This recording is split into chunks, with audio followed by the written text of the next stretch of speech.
మేడ్చల్ మల్కాజ్గిరి జిల్లాల్లో కల్తీ పన్నీర్ కలకలం సృష్టిస్తోంది.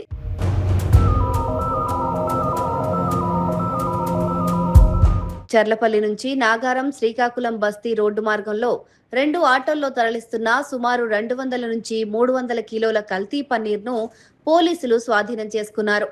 ప్రజల ఆరోగ్యంతో చెలగాటమాడుతున్న ఈ వ్యవహారంపైన పోలీసులు విచారణ చేపట్టారు.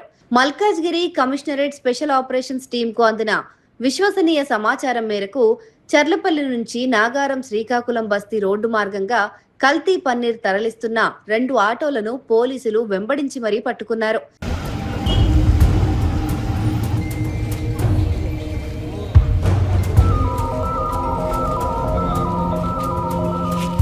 ఈ పన్నీర్ యాదాద్రి భువనగిరి జిల్లా మల్లాపూర్ గ్రామానికి చెందిన ఒగ్గు సతీష్, గౌడ అనిల్ కు సంబంధించినదిగా పోలీసులు ప్రాథమికంగా గుర్తించారు.